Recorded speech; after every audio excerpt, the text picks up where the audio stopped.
بسم الله الرحمن الرحيم. عن أبي هريرة رضي الله تعالى عنه قال قال رسول الله صلى الله تعالى عليه وسلم إذا لبستم وإذا توضأتم فابدأوا بأيامنكم. رواہ ابو داؤد. نبی کریم صلی اللہ علیہ وسلم نے ارشاد فرمایا، جب تم کوئی لباس پہنو، جب تم وضو کرو تو اپنی دائیں جانب سے ابتدا کیا کرو۔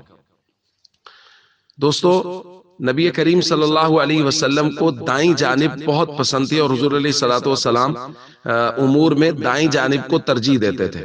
سیدہ عائشہ رضی اللہ تعالیٰ عنہ ارشاد فرماتی ہیں، کان النبی صلی اللہ علیہ وسلم یحب التیمن ما استطاع فی شأن کلہ۔ حضور علیہ الصلوۃ والسلام تمام امور میں دائیں جانب کو پسند کرتے تھے، فی طہورہ و ترجلہ و تنعلہ، وضو کرنے میں بھی، کنگھی کرنے میں بھی، اور جوتا پہننے میں بھی، اور دوسری روایت میں لباس کی بات آ گئی کہ لباس پہننے میں بھی۔ لہذا ہمیں ان تمام امور کو پسند رکھنا چاہیے، ان سے محبت کرنی چاہیے جن سے اللہ کے نبی صلی اللہ علیہ وسلم محبت کرتے تھے۔ نماز، اشراق، چاشت، توابین، تہجد، نوافل، روزے۔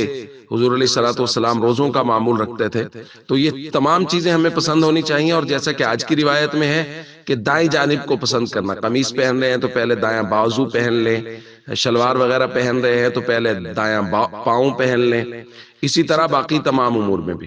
اور جو ایک یہ بحث ہے نا کہ جی پہلے قمیص پہننا چاہیے یا شلوار، تو شریعت میں اس کی پابندی نہیں ہے۔ پابندی اس بات کی ہے جو بھی چیز پہنے اس میں اس کی ابتدا دائیں جانب سے کریں۔ جوتا پہن رہے ہیں تو دایاں پاؤں پہنے، اور قمیص شلوار میں سے جو بھی چیز پہن رہے ہیں تو دائیں جانب سے اس کی ابتدا۔ السلام علیکم ورحمۃ اللہ وبرکاتہ۔